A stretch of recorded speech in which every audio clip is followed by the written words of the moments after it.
Sintef. A gente vai falar agora sobre financiamento de educação, com o professor Williams, que de fato é aí o nosso principal gargalo, pode dizer assim, para pensar a valorização profissional, com a perspectiva de salário, carreira, condições de trabalho, formação inicial e continuada. Então, a gente espera que o professor possa aí dar uns indicativos de como a gente vai resolver esse problema da valorização profissional a partir do financiamento. Isso é boa, né? Eita caramba, vamos lá então. Pessoal, bom dia mais uma vez a todos e a todas. Bom, eu sou professor de séries iniciais e coordenador pedagógico na Secretaria Municipal de Educação de Belém. Não sou pesquisador.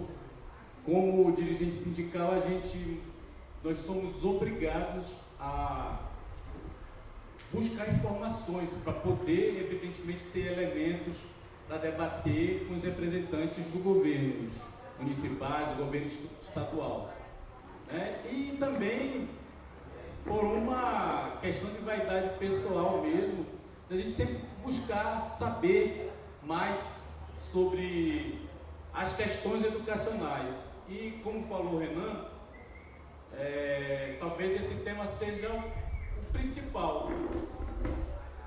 Queria pedir desculpa para vocês, porque não tenho uma apresentação de slide. Já tive isso antes, mas acabei perdendo por conta mesmo de assalto.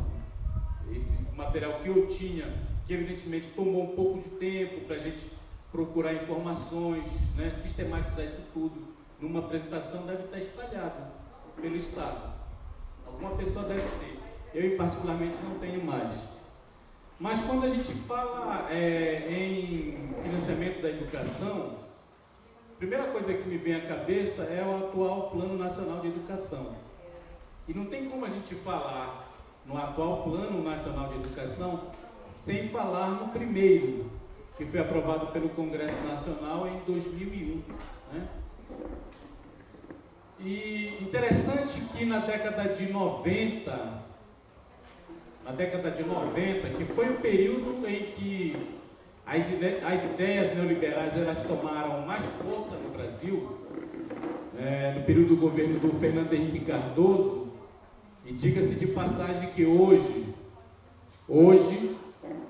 toda a legislação educacional em vigor no nosso país, ela está assentada no ideário neoliberal. Não tem como a gente fugir disso, infelizmente. O que é importante a gente ressaltar daquele período é que por conta da obrigação por força da Constituição Federal, da necessidade de se elaborar um Plano Nacional de Educação, abriu-se um amplo debate da sociedade brasileira. E não apenas entidades ligadas diretamente à educação, como outras indiretamente participaram desse processo. Entidades representativas dos trabalhadores, dos estudantes. Quando eu digo da classe trabalhadora, de várias representações de trabalhadores. De tal maneira que a sociedade brasileira construiu e apresentou, encaminhou ao Congresso Nacional uma proposta de Plano Nacional da Educação proposta da sociedade brasileira, que evidentemente foi solenemente engavetada pelo governo de Fernando Henrique Cardoso. Se eu não estou enganado, o FHC convidou então para que elaborasse uma proposta para o Executivo o professor Darcy Ribeiro, que então elaborou uma proposta que foi encaminhada pelo Executivo ao Congresso Nacional e aprovada. A proposta da sociedade brasileira, já naquele momento, na segunda metade dos anos 90, já propunha que o financiamento da educação brasileira fosse feita com base no Produto Interno Bruto, o PIB, e apresentava, naquela época, um percentual de 10%.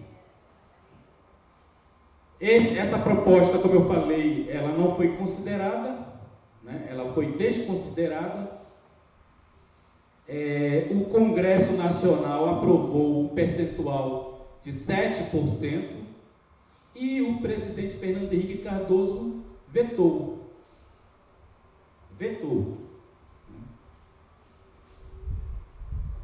Veio o governo Lula, infelizmente, não derrubou o veto do governo anterior e o governo brasileiro continuou fazendo investimento abaixo de 5% do produto interno bruto.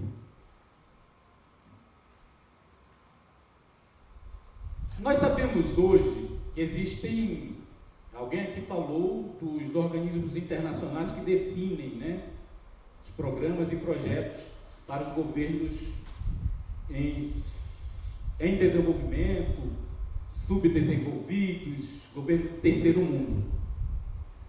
Existem alguns processos de avaliação. Um deles é o PISA. E nós sabemos que nesses processos de avaliação, o Brasil sempre é classificado entre os últimos, né? Do ponto de vista da aquisição de conhecimento nas áreas de língua, né? De matemática, de cálculo, o Brasil sempre fica classificado entre os últimos. Eu estou pegando esse exemplo, porque já está provado por pesquisas, né, de educadores brasileiros, que o fato de não ter aprovado os 10% do PIB naquela época, aumentou o fosso das dificuldades que a educação pública passa no Brasil. Vocês imaginem se naquela época já o governo brasileiro já fizesse um investimento de 10% do PIB. Possivelmente nós tivéssemos algumas dificuldades na educação pública, mas não na dimensão que nós temos hoje. Para vocês terem uma ideia, tem um professor que ele é da Universidade Federal de Goiás, me parece que agora ele está na Universidade Federal Fluminense do Rio de Janeiro. Carlos, se eu não me engano, é Carlos, eu não sei pronunciar o sobrenome dele. Carlos Ler, L-E-H-E-R, Roberto Ler. Ele disse que se o Brasil investisse hoje 10% do PIB, isso ele disse há alguns anos atrás, antes de 2010. Se o Brasil passasse a investir 10% do PIB, lá pelos anos de 2030, nós estaríamos chegando no mesmo nível, no mesmo patamar dos países do primeiro mundo. Com o que é feito hoje, e mesmo com o que foi proposto pelo atual governo de 8%, nós só estaremos atingindo esse nível lá pelo ano de 2060. Ou seja, quanto menos se investe na educação pública no nosso país, mais a gente atrasa, né, as possibilidades da gente alcançar um nível, um patamar dos países do primeiro mundo. E não é ilusório falar isso quando nós estamos tratando da 7ª economia do mundo. É possível que por conta da crise financeira, da crise mundial que pegou em cheio o Brasil, em cheio mesmo, há uns 2 anos atrás, o Brasil perca algumas posições, mas ainda é hoje a 7ª economia do mundo. E eu gosto de falar isso, que apesar de não ser geógrafo, mas é interessante porque se nós temos o G7, que são os 7 países mais desenvolvidos do mundo, a lógica de raciocínio que eu estou utilizando pode estar errada, mas quando a gente fala do G7, dos 7 países mais desenvolvidos do mundo, e eu digo que o Brasil é a 7ª economia do mundo, significa então que o Brasil já deixou para trás um desses 7 mais desenvolvidos. Um deles já ficou para trás do Brasil. Portanto, a nossa economia ela não é pouca coisa. É uma economia extremamente forte. Do ponto de vista geopolítico, o Brasil inclusive pela localização estratégica, é a maior potência, se não do hemisfério sul, mas pelo menos do continente americano, na sua parte do sul. Então, nós temos um país com uma população de mais de 200 milhões de pessoas, portanto, um mercado forte. Entretanto, a riqueza construída pelo nosso povo, e aí está um dos problemas da sociedade brasileira, ela é concentrada na mão de poucas pessoas. Então vejam bem, esse é um primeiro ponto, a questão do Plano Nacional de Educação. A primeira versão. A segunda versão, que é essa atual, que foi aprovada em junho de 2014, levou 3 anos e meio tramitando no Congresso Nacional. Em finais de março, início de abril de 2010, foi realizada a Conferência Nacional de Educação, que aprovou uma proposta de plano nacional. Vocês devem lembrar todo o processo de construção da Conferência Nacional, que iniciou com as conferências municipais, depois das regionais, as conferências estaduais de educação, que elegeu delegados, delegou a esses poderes para debater e formular o Plano Nacional de Educação. Isso no início de abril. Entretanto, a proposta que foi para o Congresso em dezembro daquele ano, sequer foi aquela proposta que não era a proposta da sociedade brasileira, mas evidentemente tinha muitos avanços em relação ao Plano Nacional de 2001. Essa proposta, encaminhada pelo governo, levou, portanto, 3 anos e meio até ser aprovada em junho, se eu não me engano, 14 de junho de 2014. Nesse período de 3 anos e meio, foram apresentadas mais de 300 emendas só para a Meta 20, que trata do financiamento da educação. Foram mais de 300 emendas. Evidentemente porque existe uma disputa sobre os recursos públicos. E, evidentemente, o setor privado está aí, como sempre esteve disputando os recursos públicos. A proposta, o Plano Nacional de Educação já completou 1 ano, já vai para o seu 2º ano, já está, evidentemente, muitos prazos estabelecidos ali já estão sendo perdidos, mas o que interessa para a gente? Evidentemente que interessa a nós tomarmos conhecimento de todo o plano. Na mesa em questão, que trata do financiamento, a Meta 20 diz o seguinte: ampliar o financiamento público em educação pública de forma a atingir, no mínimo, o patamar de 7% do PIB, do Produto Interno Bruto, no 5º ano de vigência desta lei e, no mínimo, o equivalente a 10% do PIB no final do decênio. No 5º ano de aplicação da atual lei, alcançar o patamar de, no mínimo, 7%. E no final do decênio, em 2024, alcançar os 10%. A lei fala de 10% do PIB. Está claro para a gente que não é para agora. É para 2024. Nós estamos em 2016. Se eu não estou enganado, o 5º ano do PIB vai acontecer lá em 2019. Ou seja, em 2019 vai alcançar 7% do PIB. Hoje o governo federal aplica algo em torno de 6,1% do PIB. 6,1%. Portanto, restam apenas 0,9% do PIB para a gente alcançar os 7% em 2019. A pergunta é, nós vamos esperar até 2019? Até porque os 10% que estão estabelecidos no Plano Nacional de Educação, eles incluem todos os recursos destinados à iniciativa privada. Aí entram, por exemplo, os recursos do governo federal que vai para a iniciativa privada para o pagamento das vagas do ProUni, o que mais? Os recursos do FIES, são os recursos do FIES. E esses recursos, e esse montante desses recursos que são destinados para a iniciativa privada, como pagamento, por exemplo, dessas vagas, né, que alguém falou aqui das cotas, e é importante dizer que vai dinheiro para a iniciativa privada, que fazem da educação uma mercadoria, mercantilizam o conhecimento produzido histórica e socialmente pelo homem, gira em torno de 2%. É por isso que eu sempre falo que 10, na verdade, não são 10. 10 são 8. 10 é igual a 8, que não são 10%.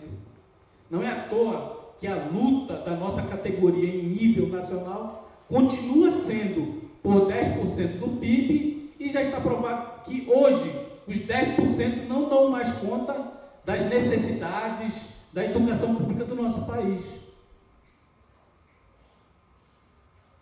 Eu sempre utilizo também, na minha fala, a destinação do orçamento geral da União, ano a ano. Ano a ano. Agora, na minha intervenção, eu falei que em 2015 foram cortados entre 9,4% e 10,5%, porque saem muitas notícias. Na época dos cortes que foram feitos na educação, foram 9,4 bilhões de reais, algo em torno de 10% do que é destinado à educação, 1/10. Posteriormente saíram artigos dizendo que na verdade eram 10,5.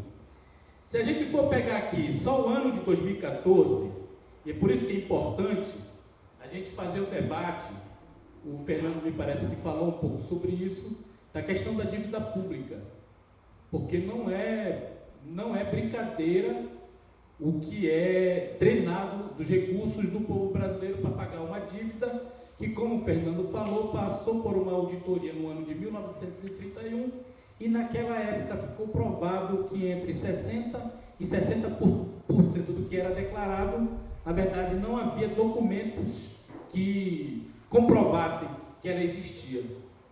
A década de 80 foi uma década totalmente perdida, porque quanto mais você pagava a dívida externa, porque quando a gente fala de dívida pública, a gente está falando da dívida interna e dívida externa. Quanto mais você pagava a dívida, mais ela aumentava, por conta da política de juros do mercado financeiro internacional. Só para vocês terem uma ideia, em 2013, foram destinados, de todo o orçamento geral da União, executado no ano de 2013, 40% foram destinados para o pagamento de juros e amortizações da dívida pública. 40%, algo em torno de 718 bilhões de reais. A educação só pegou 3,7%. 3,7%. Isso em 2013. Em 2014, só uma coisa, o Orçamento Geral da União em 2013 chegou a 1,783 trilhões de reais. Então, quase 2 trilhões de reais em 2013. Em 2014, o Orçamento Geral da União executado foi de 2 trilhões 168 bilhões de reais. Desses mais de 2 trilhões, 45,11%, ou seja, quase a metade, quase 1 trilhão de reais foi para o pagamento da dívida pública.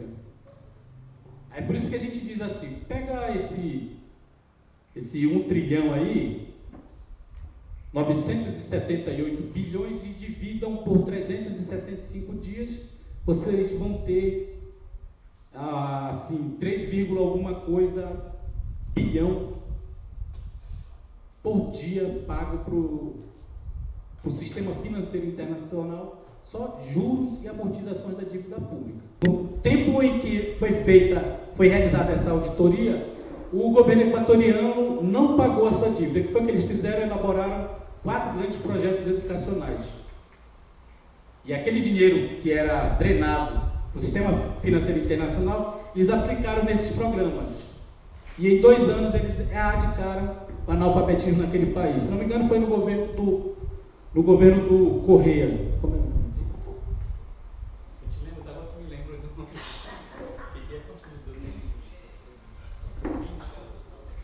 Eu perguntei para o Renan, porque como ele é um cara informado, agora ele já me deu um toque. Eu não lembro o primeiro ano do Correia, mas foi no governo do Correia. Fizeram auditoria da dívida, acompanhado por organismos internacionais, portanto, organismos oficiais. Portanto, não é algo que seja um absurdo, que seja dar um calote, que na verdade é recurso público. São 3 bilhões de reais por dia que são drenados quando poderiam estar sendo aplicados na educação pública, na saúde pública, na segurança, que são alguns dos principais problemas da sociedade brasileira hoje, os principais centros urbanos do Brasil. O Brasil é a 5ª maior população do mundo, 51% são mulheres. É a 7ª maior economia do planeta, mas tem a pior distribuição de renda do mundo, está no 79º lugar no ranking com relação à garantia de direitos humanos. Segundo o relatório divulgado pela ONU, o Índice de Desenvolvimento Humano, e é o penúltimo no ranking da educação. Recentemente foi requentada uma notícia, uma pesquisa que é de setembro de 2014, que o Brasil paga o 3º pior salário de professor do mundo. 3º pior salário de professor do mundo. Hoje, o financiamento da educação no Brasil, ela está assentada em diversos impostos. O Fundo de Desenvolvimento da Educação Básica, o Fundeb. São vários impostos. Nós passamos por uma crise. Aliás, estamos atravessando uma crise financeira devastadora, que fez com que os impostos todos, e alguns importantes que são repassados pelo governo federal, como o FPE, Fundo de Participação dos Estados, Fundo de Participação dos Municípios, tiveram queda. Evidentemente, isso vai representar uma queda no repasse dos recursos do governo federal aos estados. O problema, tem gente, inclusive, que diz que o que é repassado já é suficiente. Não é suficiente. Não é. Até me antecipo logo essa fala. O que precisa fazer é fiscalizar melhor. A gente não nega que existe muita corrupção e impunidade. Eu estive terça-feira agora, lá em Marabá. Em Marabá, a prefeitura não pagou o salário de dezembro e, aliás, não encaminhou. Mas a intenção era essa, encaminhar para o Legislativo uma proposta de reformulação do plano de carreira que previa, entre outras coisas, retirar a gratificação do nível superior, que é de 2.000, que a prefeitura vem pagando há 15 anos. Contratou um advogado, olha só, um advogado que eu falei, com certeza não tem conhecimento da legislação educacional vigente no nosso país, para dizer que o plano de carreira é inconstitucional. O plano de carreira é de 2011, né? O plano de carreira que é de 2011. Um plano de carreira uma proposta que na verdade retira direitos. Aí a gente fica pensando. Foi criada uma comissão ampla. E essa comissão tem uma sala na Câmara de Vereadores e está analisando a folha de pagamento. E eles já descobriram uma série de falcatruas. Eu peguei o exemplo de Marabá porque muitos prefeitos pelo interior do estado estão utilizando a justificativa da crise para dizer que não tem condições de pagar. Isso é mentira. A crise existe, mas tem muitos que estão utilizando esse argumento para esconder corrupção, porque eles pegam professores concursados, colocam na sede da Secretaria de Educação e mandam para as salas de aulas contratados, que geralmente são cabos eleitorais que estão cobrando favores eleitoreiros que foram assumidos pelo então candidato ou candidata. Esse é o problema. Esse é o problema. Agora, não concordo também com que seja repassado, garante que a gente vai, combatendo a corrupção e a impunidade, a gente vai dar passos largos na construção efetiva de uma educação pública de qualidade, porque não é. Que, infelizmente, a dívida pública acaba consumindo quase que a metade de todo o orçamento geral da União. E aquilo que o Fernando falou, é uma questão de decisão política, de postura política do governo. Porque não é possível que um país com tanta riqueza que tem, que concentra minas, províncias, minerais no mundo, que vendia há pouco tempo commodities, que são matérias-primas, por exemplo, para a China, a 7ª economia do mundo, com uma população de mais de 200 milhões de pessoas, não tenha condições de se impor, como fez, por exemplo, o governo do Equador. Então, eu queria concluir com isso.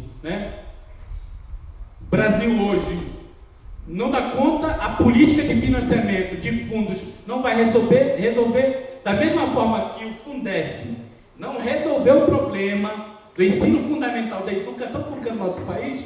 O Fundeb, infelizmente, não vai resolver. Porque até nós chegarmos num patamar de 8% em 2024, os problemas da educação pública no nosso país terão se avolumados mais e mais ainda, só ampliando o fosso que existe. E, infelizmente, mesmo considerando todos os programas do governo federal, eles ainda são muito tímidos. Porque alguém falou aqui, foi o Renan que falou, que o professor, o Vitor Henrique Paro não, o Gaudêncio Frigoto falou, que apesar de todos os avanços, há de se considerar os avanços, mas o governo brasileiro não brigou por um projeto que efetivamente defende a educação pública no Brasil. Da mesma forma, o Brasil abriu mão de fazer a disputa, por exemplo, da democratização da educação, democratização da comunicação no nosso país. E é por isso que a gente vê os setores que dominam o monopólio da comunicação no Brasil batendo direto, e não tem como a gente sair em defesa de um governo que não fez a opção de luta ao lado da classe trabalhadora, ao contrário, apresentou um ajuste fiscal no ano passado que retira direitos da classe trabalhadora, só ampliando as mazelas da sociedade e particularmente do povo mais pobre, que só tem na educação pública uma via de acesso ao conhecimento humanitário. É isso.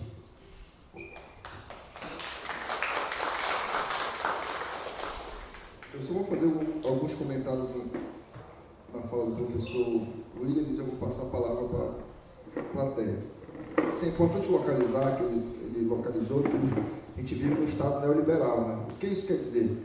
Que é o Estado mínimo para os gastos sociais, como saneamento básico, saúde, educação, previdência social. Então, esses gastos sociais, eles são, numa perspectiva de Estado neoliberal, eles são mínimos, O Estado só garante minimamente isso. E aí o Estado é máximo com as questões do capital privado, do capital financeiro. Então, precisa localizar isso para a gente entender por que desde Fernando Henrique Cardoso, desde Fernando Collor de Mello, que foi o marco do Estado neoliberal, que surgiu tantos cortes na educação pública brasileira, e isso foi assim com o governo Fernando Henrique Cardoso, Luiz Inácio Lula da Silva e o governo Dilma, mesmo a gente considerando que houve alguns avanços. E aí, é importante localizar que o Nelson Carvalho de Amaral, que é um dos maiores pesquisadores de financiamento da educação no Brasil, ele é da Federal de Goiás, ele é o cara que vem tentando responder a seguinte pergunta: o Brasil possui condições para um salto educacional, ele vem dedicando a vida dele inteira, pesquisando e tentando responder essa pergunta. O Brasil tem de onde tirar o dinheiro para a gente dar um salto de qualidade, para que a gente tenha de fato uma educação de qualidade. E aí, quando ele fala de financiamento, sempre ele fala de qualidade. Ele vai dizer o seguinte: a gente precisa qualificar a qualidade. Quando a gente diz educação pública, gratuita e de qualidade, mas aí que qualidade é essa? O que caracteriza uma escola para a gente dizer que é uma escola de qualidade? O que caracteriza um professor para a gente dizer que é um professor de qualidade? O que caracteriza um salário para a gente dizer que é um salário de qualidade? Então, sempre quando a gente falar em qualidade, a gente tem que exigir dos textos e de quem está falando que qualifica essa qualidade para a gente ter um nivelamento, para a gente entender. Não, qualidade, qual qualidade? Qual qualidade que a gente quer? Porque todos os documentos oficiais do governo federal, municipal e estadual, essa palavra qualidade ela é como se fosse um jargão, mas de fato o que é essa qualidade? Então a gente tem que qualificar a qualidade. E aí o Nelson, ele vai buscar no âmbito dos recursos federais, estaduais e municipais, da onde pode vir esse financiamento educacional que vai dar um salto de qualidade. Ele vem dedicando a vida dele toda para isso. Ele é um grande pesquisador, não tem aqui elementos para trazer todos a pesquisa dele, como ele vai delineando da onde a gente tem que tirar o dinheiro para ter uma qualidade. Mas uma, que é a discussão nacional, é taxar as grandes fortunas. Ele vem defendendo isso. E também os royalties do nosso petróleo, do pré-sal. Então são da onde pode vir esse recurso para que de fato nós tenhamos uma educação de qualidade. E aí o companheiro tocou num elemento fundamental que vem sendo discutido desde a LDB. O primeiro Plano Municipal de Educação, Nacional de Educação, que foi em 2001, e o segundo Plano Municipal de Educação, que agora saiu em 2014, é importante a gente localizar que o Brasil ele não cumpre plano, que a discussão é que a gente teria o segundo Plano Municipal Nacional de Educação e a gente não tinha cumprido aí nem 10% do primeiro. Então, é mais um plano que a gente tem, mas a discussão central desse plano, em relação ao financiamento, foi que as entidades de classe, os sindicatos, os pesquisadores, defendiam que o financiamento público, o dinheiro público deveria ser para financiamento público, só para isso, não para financiamento privado. Então essa foi a grande derrota desse plano municipal nacional do ano passado, 2014, no sentido de que hoje, segundo o plano municipal, o plano nacional, o governo federal ele também pode financiar a educação privada. E aí é onde a gente começa a ver, de fato, o que está colocado em relação ao Estado neoliberal. Né? A gente vê cortes e mais cortes em relação à educação pública, e a educação privada a gente vê que ela tem aí uma ascensão. Né? A gente pode ver o ProUni, o FIES, agora a Dilma sancionou ontem, se eu não me engano, a nova lei de inovação e tecnologia, que diz que as universidades públicas elas vão ter que atender às editais de empresas privadas. Então, os professores da universidade pública hoje só vão poder fazer pesquisa se atender alguma inovação de alguma empresa. Então, essa foi a grande derrota.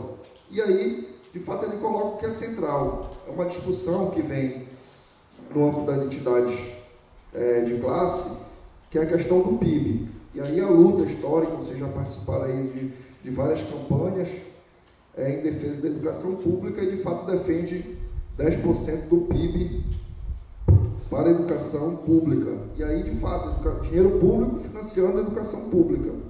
Então, essa foi uma grande derrota do plano e a gente vai ter que reverter isso aí na briga, porque de fato se continuar do jeito que está, e aí a Dilma lançou aí uma Agenda Brasil, que diz que veio do Senado para o Planalto, mas de fato foi ao contrário. Né? Então, essa Agenda Brasil, ela diz lá com todas as letras que progressivamente, e aí está escrito lá, o Estado ele vai se desresponsabilizar pela educação pública. Então, de fato, a gente está aí numa conjuntura bem complexa em relação a educação pública brasileira. E aí a gente está se organizando de alguma forma, né? Teve aí o ano passado, foi retrasado o Congresso Nacional, o Encontro Nacional de Educação, em 2016. 2016 vai ter o segundo Encontro Nacional de Educação, que é onde as entidades de classe se organizam e vão propor aí outra educação que não é a educação do governo federal. Então, assim, essa é as minhas contribuições para o debate, a gente abre para a plateia, que de fato é essa, e aí eu concordo com o companheiro Williams, que é de fato o grande gargalo da educação de qualidade, do que é tema do evento, que é a valorização profissional.